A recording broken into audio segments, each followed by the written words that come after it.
Okay. So, hi guys, I'm Prithvi from Resounai. And first of all, everyone, welcome to this panel. We have, Microdrama experts and people who are in the microdrama industry for a prominent time. I myself run our own studio called Resounai, where we create AI films and majorly for microdramas and all other AI brand works.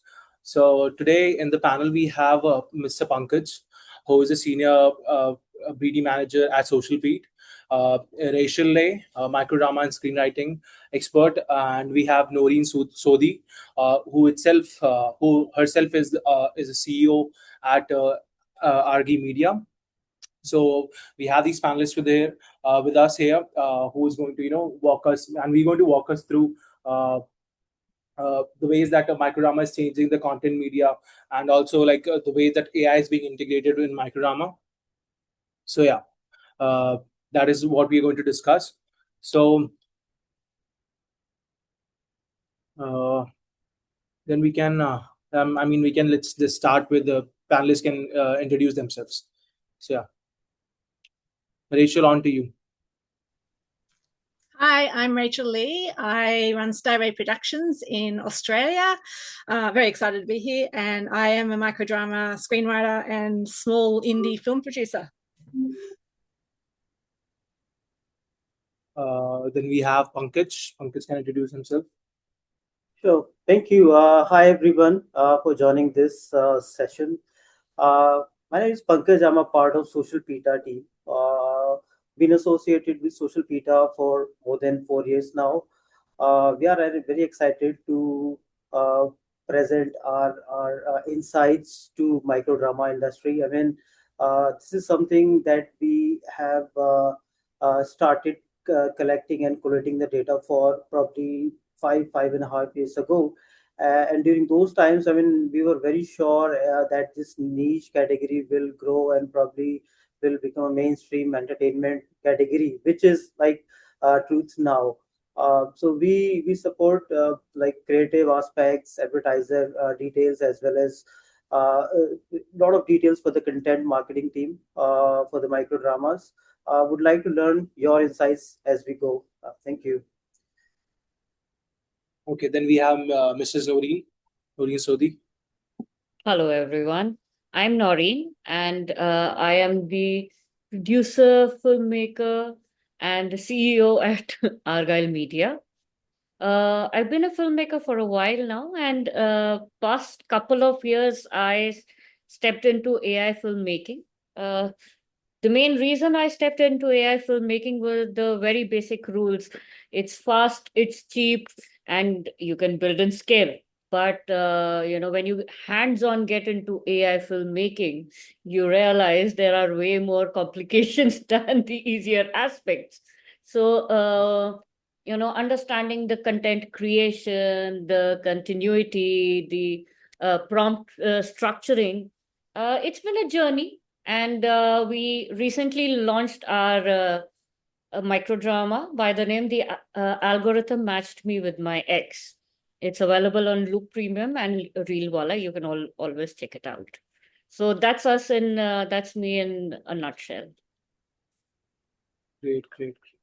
So it was very, I think everyone has their own experiences and like come in a picture where they can add like their own value. And like in today, so basically I'll shift to today's discussion, what we're going to discuss today.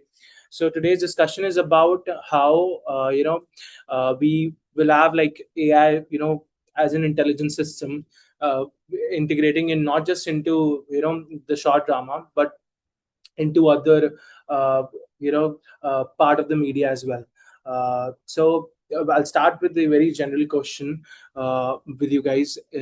That when we talk about AI short drama 2.0, what does the shift from content generation to content intelligence mean to you, and where you are already seeing the shift happen in practice? This is like a general question. I think let's start with Racheal. Thank you. Hmm. I it's actually been quite an exciting sort of journey for me, because I come from a traditional filmmaking background, and the journey into AI filmmaking for me only started earlier this year. And I think that, like, when I first sort of was exploring AI, I think, like most people, you get excited about it, and it's something that you see as a door that's opening for you to be able to create something new and different without having this constraints of a traditional film. And admittedly, I wasn't thinking about the intelligence sort of side of it. It was just content generation, I guess. And for me, I guess I was thinking about, like, being a filmmaker, I knew sort of what I wanted when I was making my first AI film, The Telltale Heart.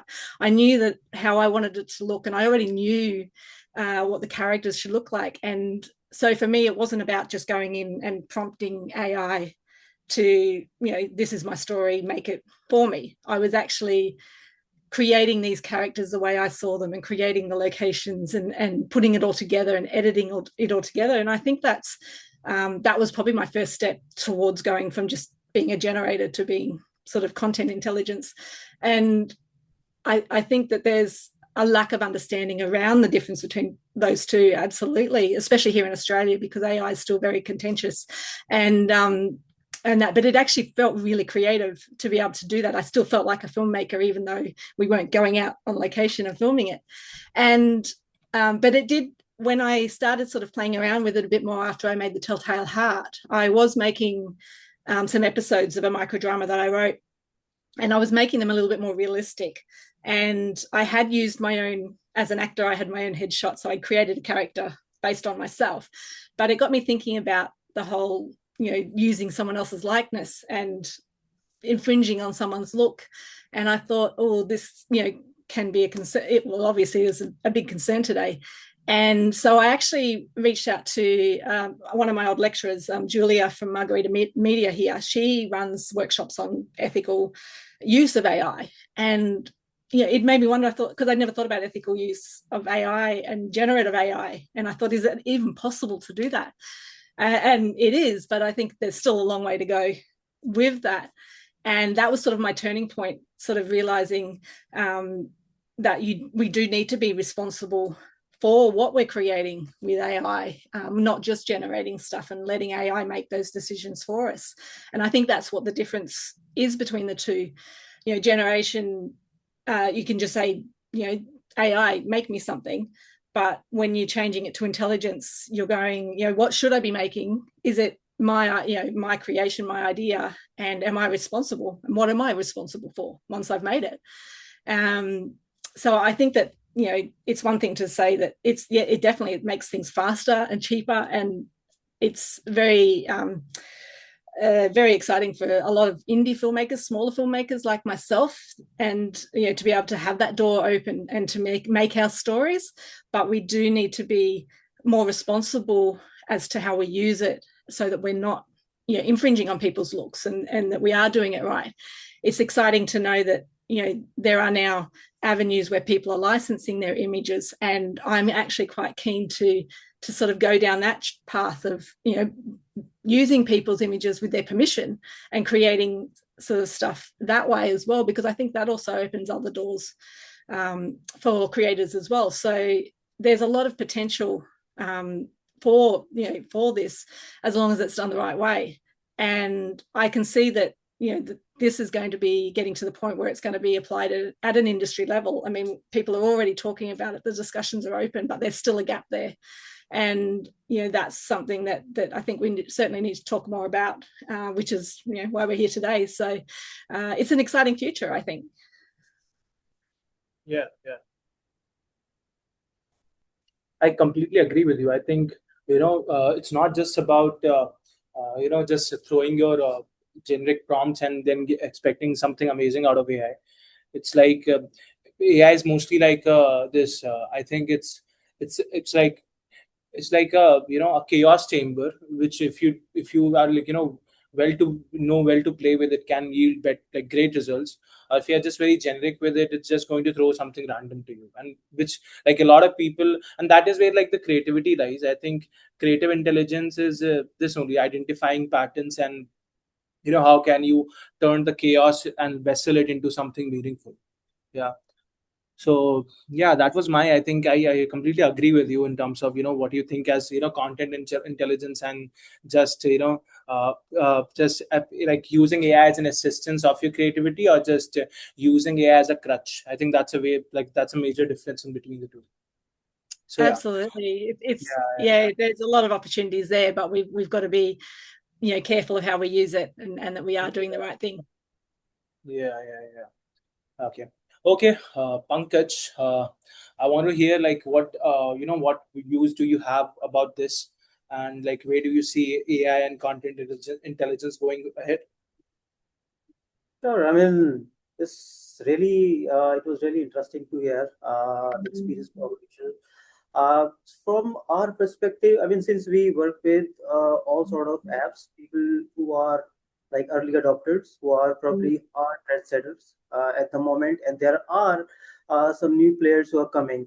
So it depends on the stage, but most of us are very familiar of using AI, and I think. It is time to use it for a directional purpose, not just for some jobs to make it very quick, directionless jobs. I mean, I think this is not the time, because now, like, we all have, or we all are aware that the kind of tools which are available in the market. We have been doing a lot of prompt engineering, and I think we have a lot of masters in the industry. I mean, you can actually scale the basic jobs to very professional level. So from early starters, I mean, when people used to make like a lot of ad copies, and I mean everything was like quickly available. Rather, there are other teams are also involved. Probably the content team, they are also using it. They are also gaining the experience. They are also taking the insights from UA, that kind of hooks which are working, and kind of elements that are more engaging to the users, and maybe they can have the content strategy accordingly, because it's a game, a team game. I mean, not only a user acquisition, or just the content team, or just the writing team can do it alone. I mean, it has to be in a way wherein you write very good stories based on what is like being accepted universally, or probably at least in the market that you are targeting at. And then once you have it ready, I mean, make some really interesting creatives, so that people will click on it, will go to your app, and you will see the returning users. So I think from the scratch, when we all have started using AI just to get a lot of details, lot of data, and make some jobs very efficiently and quickly. We have now reached to a stage wherein we already have a lot of first party as well as third party data. We are getting the insights from it, and we are making it content intelligence, which is like kind of an insight for us to perform if we are trying to get into a new market, or probably trying some new elements or new categories, new genres. I think it is helping us in this direction. So from uh, doing a lot of labor jobs very quickly, very efficiently, to some uh, smarter content decisions, I think we are going in this direction. And I think this will also increase the kind of content quality for the users in coming future. So this is our take on this one. Wow, wow. Very like that's like, I think from a business, you also like put in some points about how you see like AI into helping not just the content writers, but also making the iterative part of everyone's job like lesser, like doing the labor part, as you said, like doing the iterative jobs and iterative part, streamlining that. I mean, like that is, I think, why like people prefer right now, like for everyone now, not even just like, I think not even just like us, like as a professional workers, even like students and everyone like are like relying heavily on AI to just whatever the chaos that they have in their head. Like if, let's say, if I'm thinking of something and I've like my thoughts are very unstructured, I can just simply speak to AI and it can structure it for me. That's like majorly I use it for. And I think, yeah, so that has like its applications everywhere wherever there is knowledge work. Yeah, I totally agree to it. Uh, then let's move on to move with the what the Noreen has to say about it. So Noreen, what are your views about content intelligence and just general AI, and where are you seeing not just in our creative industry, because we come from creative industries, but also in general, like where do you see like how the future is going to look like? Well, the AI in itself is changing on daily basis, learning on daily basis. And when I see it, when I think of the creative world, yes, there are so many data points that pop up, and there are so many steps that AI is useful in. It can be integrated in, that it helps in the processing better. For a better processing, yes. But as much as the others have, as they have all highlighted, it has all its applications, be it data aspect, be it understanding your market, be it understanding your target audience, the advertising, however it is. But main aspect where I see the intelligence working is uh, how we integrate it better with our processes. You know, Hmm. integrating it, understanding as a filmmaker, yes, there are so many steps to making a film in the typical traditional way, right? And when I of course, when we thought of the one videos or one film or one short film utilizing AI was different. But when I utilize it as creating my microdramas or my series, creating a world, I have seen various aspects that pop out and make it more. And when I think of it on an overall level, it's growing every day. And we, as humans, should have our originality amongst us to ensure that we are not just a part of the rush. Hmm.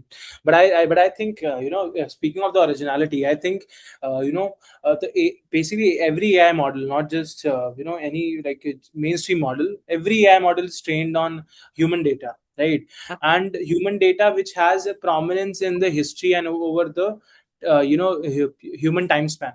So people who have been famous like Leonardo da Vinci, all these like big guys, who I will, like me as an artist or anyone as an artist also, whatever we have inside our computers that hasn't been out there, of course AI is not trained on that.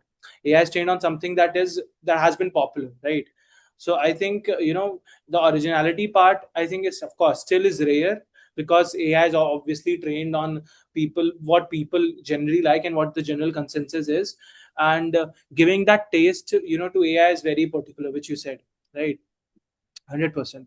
So yeah, this was my, like, I think this is how I see AI, being still useful for creative works, and also not being like too mundane for like highly creative people like me and other people as well who are just into creative industry. We think like whatever AI is giving, most of it is, if we just go by whatever it's giving, it's just a mundane thing.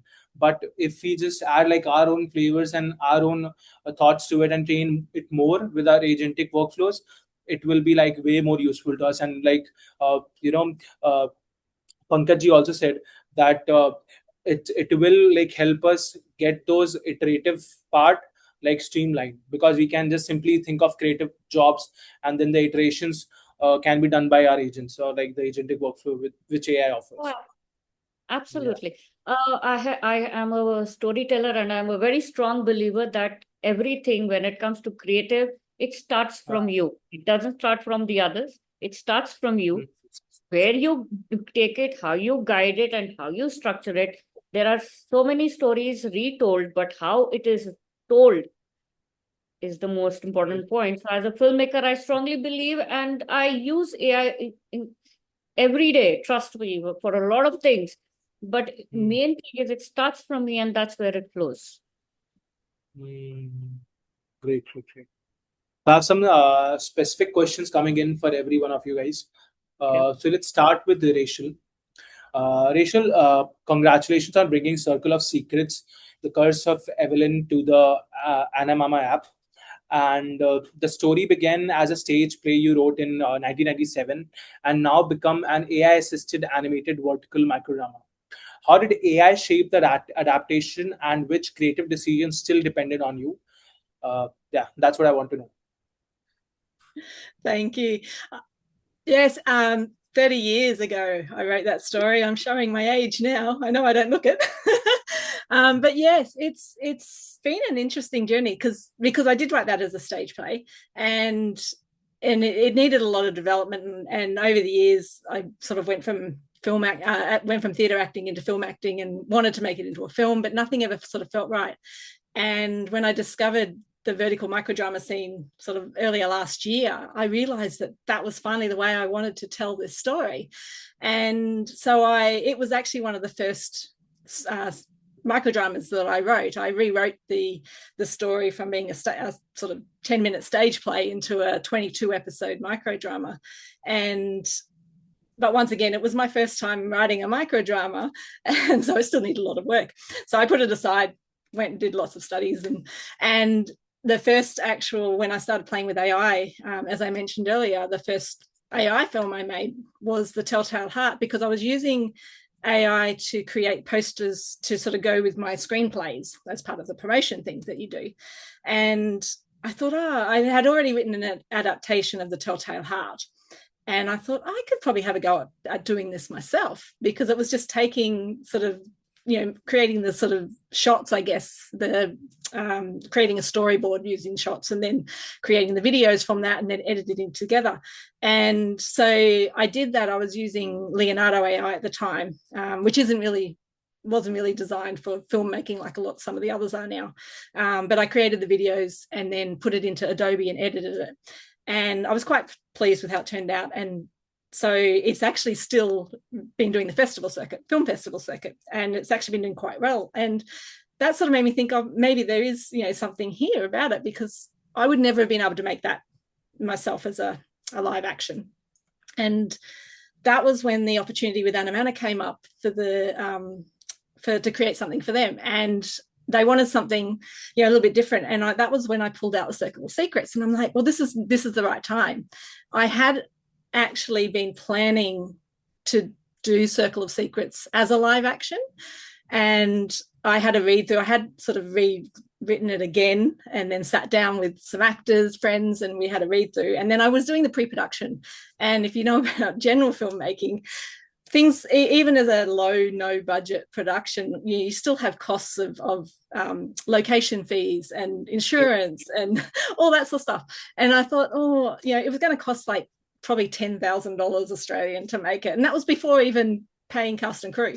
And so the opportunity to make it through Animana was quite exciting, because that sort of took away all that expense and idea. And I thought, I can actually do this. And and that sort of started the shape of the adaptation, because it was now going to become an AI anime series. And I actually felt more comfortable with that, because I was still concerned about the ethical use of having characters that might have looked like someone. So making it as an anime was actually much more appealing to me, because I felt it was a safer sort of option. And I didn't have to worry about, as I said, all the other stuff. And Animana have their own writing team as well, and they actually helped me sort of develop it down to 20 episodes, and they have their own studios, which I made it through. But it was still, once again, something that I was creating. So I was creating, it was my screenplay that I wrote, and I uploaded it into their studio, and then I was creating the characters and locations, and then I was downloading it, editing it in Premiere Pro. I was choosing the music, I was choosing the special effects and all that sort of stuff in it. So I still had pretty much full control over how this story was told and how it sort of turned out. And if something was missing, it was easy sort of to go back and go, okay, I want to add in another little scene because there's a beat missing in in microdrama. And so, it was easy to be able to do that, to go back into the studio and then just create another shot, sort of insert that into my story. So, I wasn't letting AI create it for me. It was all my decision. And now it's screening on their app, and it seems to be doing quite well. They're very happy with it, which I'm very excited with. But yeah, I think that, that I wouldn't have relied on AI creating that on its own, because I think it would have turned out completely differently. Yeah, so it's still, it's exciting to have seen how it's come out. And I hope, I can't wait till they make the studio public, because I want to make more stuff in their studio, because it was the first time it actually felt like a filmmaking studio, as opposed to just generating, shots and things like that. But yeah, it was exciting.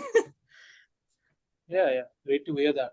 And so, like you mentioned about like how you had like every control about the music, the shots, the pre-production, the post, and everything. Do you think to a lot of people, I mean, this control can be a little bit overwhelming? Because when I like have what my experience of directors are is like they're majorly relied on the systems that people had built for them, or like the other crew members of the team, right? But when you're like a one man army, or one showrunner, and you have to do everything on your own, you need to have like enough context, enough knowledge about everything. And I think maybe you're not good at it, maybe you're just average at something, maybe like I'm average at editing and like very good at thinking about it. So don't you think like having like this that baggage of communication within like communicating with people among with each other, and like also like having this so much of decisions on you, on your product, don't you think that affects how like traditionally would have been like different to execute? Oh, absolutely. Look, I mean, I love live action. I love working with people. I'm an Yeah. actor, was first and foremost. And but I discovered through filmmaking and running my own small business, just being me, I don't have a team I can rely on. So I'm used to doing everything myself, and I enjoy the editing process and the storytelling process. And but even in saying that, there are still things I can't do. Like I actually do have a background in music, and I do know how to compose music, but it's definitely not my specialty. I definitely don't know how to do special effects or visual effects sort of really well in and that as well. So even though I know how to use After Effects, but so there are still, even with a normal film, I'm still sort of getting people to do that. I've got another mini microdrama that I'm working on, and I've got a friend that's not generating, but composing, music for that. But with the AI side of it, it meant that I could do it more myself. If I'm putting music in there and I'm not creating, like sort of generating that, I'm actually using sort of royalty-free music. The Animana one, the Circle of Secrets, Animana had their own music library that I could select from. So, they already have people sort of creating music for them. So I was able to choose sort of songs that were already royalty-free from their library. So I didn't have to worry about that. But with other productions, I may go to places like Pixabay or something like that, where they're not AI generated, they're still music. Music is generated by someone, but it's usually royalty free and is fine for short films and things like that, and usually low cost. So that's the sort of thing. But it is definitely a challenge as a solo operator, doing all that sort of stuff myself. And but it's exciting as well at the same time. At least like we can, because of AI, we can still talk about and we can still discuss, because of AI, that independent filmmaking can still exist. Without it, I don't think so anybody can be an independent filmmaker without the team having like a proper team with you. So yeah, definitely. I mean, AI is opening the doors to to people, small filmmakers that have stories to tell, that have never had the opportunity, or they don't have the resources, or they're not they live remotely and don't have people around them that can help them make a film. And so now they can tell their stories using AI. Yeah. Okay. So moving on to Mrs. Noreen. So Noreen, Argyle Media recently released the algorithm matched me with my ex, combining original storytelling with AI-powered production. How did AI support the project, and where was human creativity still essential? When I structured the algorithm, The story writing, the perspective was something that I took out from my own experiences and my younger brothers and everyone. So that is where the origin of the story is. But yes, of course, I used AI for the visual creation, the shots, the voice, the everything, the music. Now, those aspects were structured with AI in primarily, and writing the story, creating characters was more on the human side. And for us, that was more important. For me, writing stories or as a storyteller, I like creating worlds. Like creating worlds, maybe be it a desert racing or be it uh, aqua prints or something on that side. I am somebody who likes creating worlds, and AI for me has been very beneficial in creating those fantasy worlds or certain racing worlds or certain other genres that I like to explore. Writing comes naturally, showcasing it, bringing it out to people is where we've been using AI extensively. Don't you find it like, do you find it, I personally feel like way easier or lazy-ish, I would say, bottom line, to communicate with AI than to communicate with people. I mean, you can express your ideas better with AI, then you have to tell it with people and make them understand of how you're thinking. Is it true with you? Uh, I am good with communication and communicating my perspectives to people. I Yeah. have had so much of experiences of making films, be it documentaries or be it armed forces, all of it I've been doing. So I communicate with a lot of people when the whole team is available and, getting the work done. But when it comes to AI, creation of worlds for me has been more important, something that is larger than life. And I have been utilizing AI majorly for creating things that are larger in life. Fantasy is something that is in demand these days.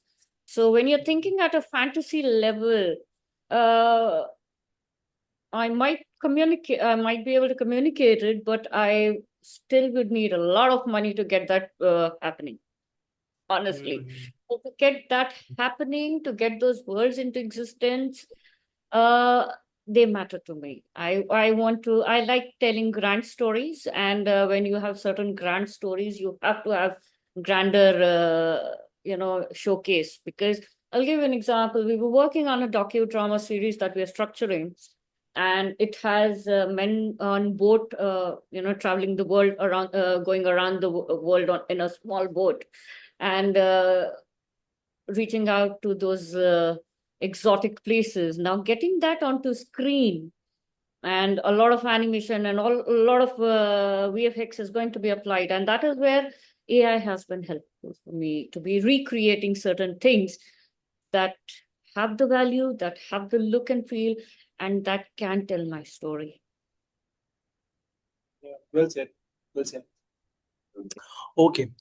Coming on to Pankaj. Pankaj, SocialPeta data and short drama ranking show that AI generated dramas are becoming more active in the advertising and increasingly visible in the rankings. How can an advertising data inform content development and localization, not just campaign decisions? Yeah. Sure. Like recently, we have acknowledged that a lot of AI generated content is being promoted. There are a lot of apps who are fully focused on AI generated content. And in the top charts, when we talk about the top dramas, we see like a lot of AI generated dramas are also making its place, especially in the top 10 or top 20 worldwide. So that's a clear message that people have been liking it. So we acknowledge the acceptance. So once we have already established the acceptance from the audiences, so the next step becomes a little easier for the advertising people, for the people from the content side as well, because uh, rather than asking what is or what can be working for someone, or maybe just blindly follow what is working for someone, and just work in the same direction. Maybe we have better understanding of the facts, that the kind of exact story, so that we can have our characters and some emotions to see the conflicts, and lot of repeated iteration of the creatives to keep on testing in the right direction. So this is where we feel a lot of advertising is done. Uh, Second thing, all the advertisers, or the advertising towards the microdrama apps are usually the one of the cliffhanger, or maybe the first episode ending with very good cliffhanger, or showing very good visual style, or probably a conflict, and that actually lets you click on the next episode. So it is all about how you iterate different characters, probably uh, different storylines, uh, and try to see where actually people are engaging more. uh, so rather than just sticking on to campaign level, maybe we can talk about the content level. We can see the audience choices, the engagement and the behavior, where exactly they have been clicking more to stay within the next episode. Along with this, a lot of advertisers are working globally. Uh, so if if a show which has been shot for any specific advertisers, or any specific audiences, probably at the very beginning stage, and if they are trying to launch it into a different geography altogether, it is a very thin line between localization and dubbing. I mean, people are very smart, and not all the dubbed content is being accepted, and people are going towards the localization, which is like way beyond than the dubbing. I mean, knowing different cultures, talk styles, a lot of emotional emphasis. I mean, that all can be done and understood and tried with different ad hypothesis into different markets. This is where we also feel the AI is helping. And the last part, I would say, the content loop, because one of the interesting part of microdramas are we can always change the content, because it's a short content, and if we need a new iteration, probably in the content itself, based on the feedback that we have got from the previous hook or previous episode, all that can be done. So I think if we see a lot of people are engaging with the next content, probably we are doing it right. If we see if it's a good CTR, but people are just leaving after one episode, maybe, I mean, we have done really good in terms of the creative part, but the storyline can be weak. People are losing interest, and I think this is where we can get the content iteration modified very quickly, and we can again relearn based on the hypothesis that we again try from a different set of creatives, and see if people are keep on engaging for the until the last stage. I think this is where, I mean, we can say that we have made an IP that can have LTVs. So this is our take, and this is our understanding based on a lot of creatives and the shows that we have analyzed in the last couple of years. I think you are mute, Prithvi. Sorry. So I think it's very extensive. I think, and this what majorly I highlighted from your whole answer was that you mentioned about that the iteration cycle for any piece of IP is like very, it has reduced very much. Like you can iterate on the ideas, if it's working, if it's not, you can modify them, and then can you have a way more control over numbers now than you had before. And in the traditional media, if it's something has made, it has made. No kind of rework or no kind of fixes can save a thing. But now, even if you make something in traditional and it's not working out, with AI you can fix things which was not Yeah. possible before, right? It's very well observed, I think. And for us too, because we also work with a lot of clients, and those microdrama clients, a lot of them push promos in Meta. And because of this new update in Meta, Andromeda, they also have to be able to, they cannot push same IP again and again. They have to create newer variations on the IP, because it will mark entity ID, and then the CPIs will go down.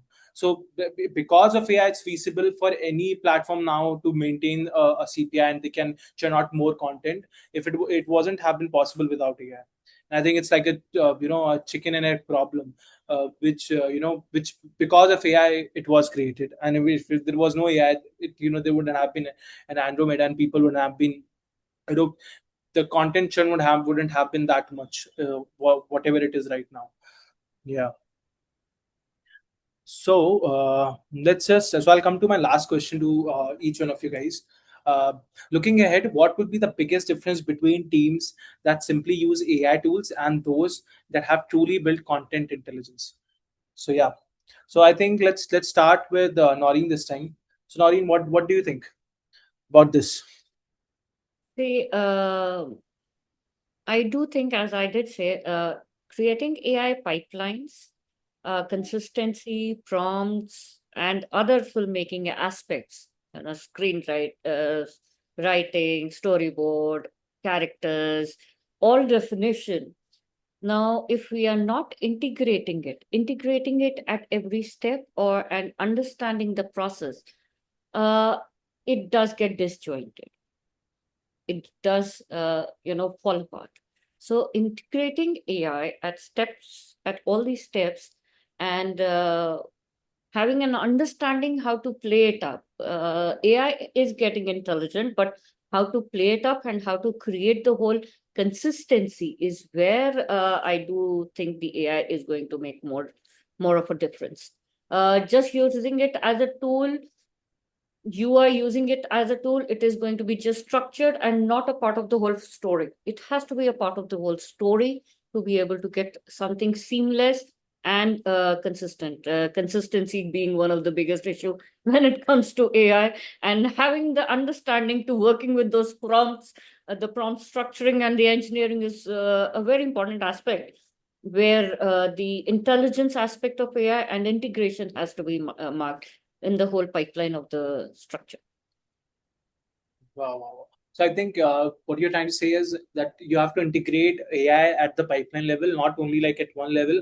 And the AI, or like basically the an agent, should have the context of the entire project. Like wherever, True, what at each step it should have the context, what's happening, what's not.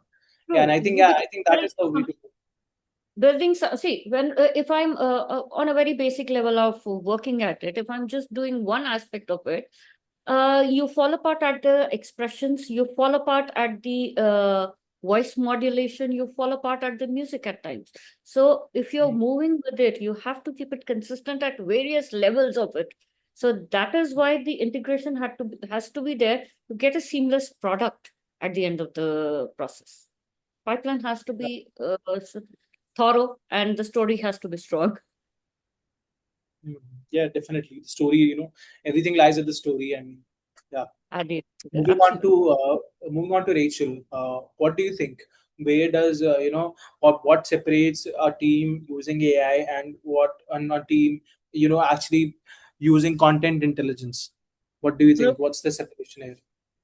Yes, absolutely. I totally agree with what Noreen was saying. I think that there's a very much an appealing thing with AI being able to generate and fast and quick. And we've all heard stuff being called AI slop, and I think that's where it's come from.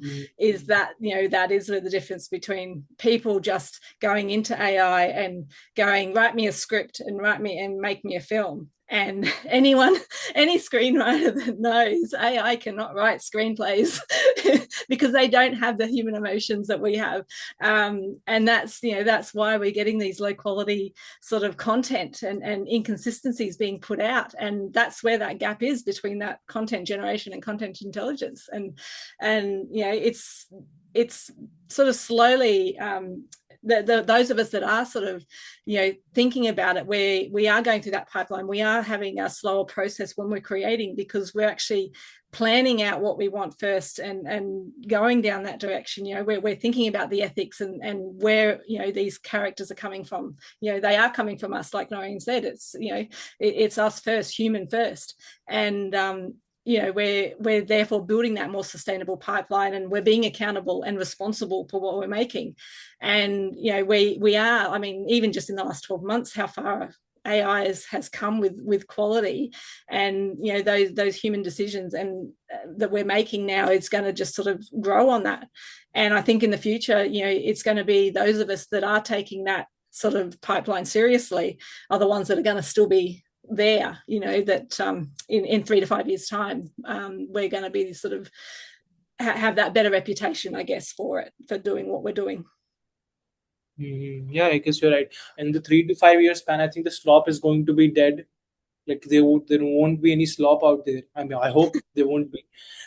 No, but and it's huge here. Like, this is the thing I said, in Australia especially, and especially in the creative industries here, you even mention AI and you'll get shot down, and it's crazy. And it's because, obviously because of the way AI was trained as well. There's a lot of concern around that, which is being addressed. But there people are labeling everything AI slop, and it's like, well, but now they're watching ads and stuff that have been made with AI, and they're starting to not even be able to tell, and even with the microdramas I'm seeing in some of the forums, that people are saying, I actually watched something, I didn't realize it was AI, but the story was good, because a lot of those companies that are making AI sort of productions are still wanting screenplays written by real people. So that is a difference. Yeah, and that is something like also in our content pipeline, the content that we produce for other microdramas and for brands, is like we have integrated, like, of course it's so majorly we use AI for not the creative decision, but a lot of iterative decisions. So we have like these micro agents that we have built for our pipeline, that does a lot of iterative job which a human doesn't like, and like the QCing part, the obvious pointing out stuff. But the creative intelligence, the direction is something that we heavily rely on the people on the team, not something that we want AI to help us with. We only want AI to just exactly know what we want and just getting it done every time. And that is why we use such micro agents to to just help us go through that iterations, go through that feedback cycle again and again. So yeah, absolutely. Yeah. So let's come to Pankaj. So Pankaj, what are your views? What do you think? In terms of teams having the content intelligence and people just knowing how to use AI. Sure. From a apps perspective, I think it's very very important. If you compare the traditional movies and the episodes of microdrama, the core is the content, right? Everyone is going for the content, because the business is very different. I mean, you can always change what is already being produced using your own feedback. So I think that real time feedback can be used to improve what you have already done in the next few days or few weeks or maybe few hours. I think this is where you can get an advantage. Second, the content team for the microdrama are the kind of live ops in this sense. I mean, you get the feedback that something is not working. The live ops fixes something or makes some iterations the same way. The content team can actually make the changes into next episode, maybe in the and based on the new content, I mean, you can always reiterate and recheck. So I think that kind of liberty, the advantage which can be very beneficial for a business perspective, and that is all can be done real time using your own first party data. I think this is somewhere you can get the advantage, and it is very important to rely on something that you yourself have tested and got the very fresh feedback, and accordingly, I mean, you can make some amendments into the content and keep on doing the same cycle. I mean, testing, acknowledgement, and then reiteration. I think this cycle can definitely help you sustain for a longer time. Yeah, yeah. Well said. And like you said, uh, AI is way better than human beings at building, connections and knowing, identifying the patterns basically. So if we give it like 10 scripts or any 10 piece of content that has been working, the 11th piece of content will be much stronger and much influenced by it. And the way that it observes patterns between things is where the humans can of course eventually they can, and they have been doing it, but AI is just way better at it, at the because it's just way have like way more heads than an individual person. So yeah. So yeah, just the last question here. So that was it, and I think we can take on some questions here. If people have some questions, we can have like a Q&A round with these guys here. I can see some questions. uh, okay, so okay. So Vadim, I hope I'm pronouncing your right name right. Let's pick this question. Our measured yield is 22%, about 4.5 generations per accepted shot, which lines up with the 20% figure Chinese AM drama studios quote. Uh, is that your experience too? And has 2.5 changed it? Whether does yield differ more short type for you, dialogue, action, or inserts? I think I can answer this myself. So basically, if the measured yield 22% is obviously like, I think it's for us. It depends on the system to system. I think the systems and the agents that we use, the our yield is kind of like higher, and of course with Sedence 2.5, the yield has significantly increased. Uh, but I think it depends on the QC check, and basically how personalized and how contextually rich your agent and the system that you're using is.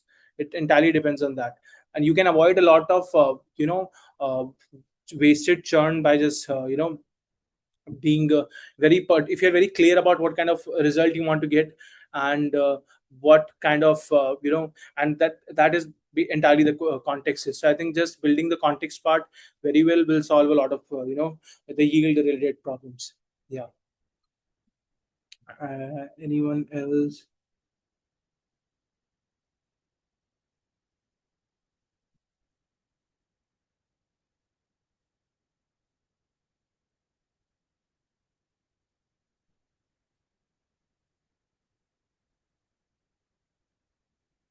Okay, I've got one question from Amit.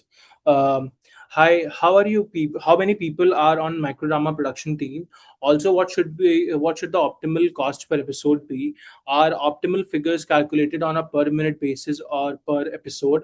Also, when it comes to script content in automated production, so, to what extent does the script require a human touch? I'm sorry, if my question have already been answered, I joined, but no. So your question hasn't been answered. I think Noreen can answer this for Amit about the the team size and everything, because Noreen also runs an AI studio, so she might be very. Yes, we generally have a team of 4 people as of now per microdrama, taking care of different aspects, be it prompting, be it editing, sound and music, and scripting. So we first, of course, go ahead with the ensuring that the script is in place to be able to structure every aspect around it. And 3 to 4 people works 3 to 4 people as far as our team is concerned. It keeps the work into around 30 episode series to be structured in about 45 days. That works for us. And it's pretty efficient in that manner. And yes, please write your script first, get your characters in place. They have to be very well defined. Only then step into the production part of it. Be clear as to what you want out of your characters. So, my first efforts, of course, go into the script, screenwriting, and then secondly, the character analysis, the character structuring as assets, getting locations in place, because locations, where is your shot going to be? So, art design, all of these aspects play a very, it's filmmaking, but utilizing AI. That's about it. So ensure your process is in place. It has to be structured before you ever get into the process of making the video content. Get your written aspect sorted. Yeah, very well addressed and answered. I have one question for Racheal. It's coming from Trish. I'll just pronounce the first name. I'm not sure about the second name. Racheal, did you take courses, study how to write a microdrama series? If so, where? Also, any advice for how to get into this type of writing? Absolutely. Because the microdrama sort of format is very different to your traditional sort of TV web sort of series. It wasn't something that I did have to go and learn. There are some great books out there. Isabella Dream's book was probably the first one that I got and was amazing. And any courses, like even now, even though I'm already writing and I've actually produced and sold some screenplays, I am still going to courses and I'm still studying. I'm currently in the TikTok Sundance micro series course, being the only Australian to get into that as well. Because everyone has something that they can teach you, and there's always something to be learned. I do have on my website, I've got verticaldramascripts.com. There's a resources page, and so any of the resources that I've used, the Short Drama Alliance is another great one. They do some courses. When runs some great courses there and has some online content that you can use as well. So definitely go do those courses. Isabel does run a course, but I haven't been able to afford to do hers. So, and the timing, because I'm in Australia, it's usually at like 3 a.m. in the morning here. So there's a lot of challenges being located here in Australia when there's no scene here, but definitely, and obviously LinkedIn is where a lot of them advertise as well. So I would definitely do that. I did also notice, can I just answer another question? There was one there earlier from Mohammed about, after finishing generating the shots, what did I do to publish my series? When I edited, I think I mentioned earlier, all my productions were done through Adobe Premiere. As far as if you're talking about publishing them online, the Circle of Secrets was done for Animana, so it is on their app. You can go and watch that. The other one, The Telltale Heart, is in the film festival circuit, so it's actually not publicly listed anywhere at the moment, because some film festivals have that condition that you can't make it public. So I haven't decided where that will go as yet, but it'll probably won't be released until next year. Yeah. Great. I think that was it in terms of questions we have had to answer. So guys, that was great connecting with you guys and exploring how microdrama is heading, where it's heading, and microdrama, I think, it was very fundamental and was a very basic point of discussion. The more broader was how AI is influencing, the content media and the content types. So I think that was it, and yeah. It was a pleasure meeting you guys. Yeah, same here. Okay, everyone. Yep. Bye. Okay. Bye, guys.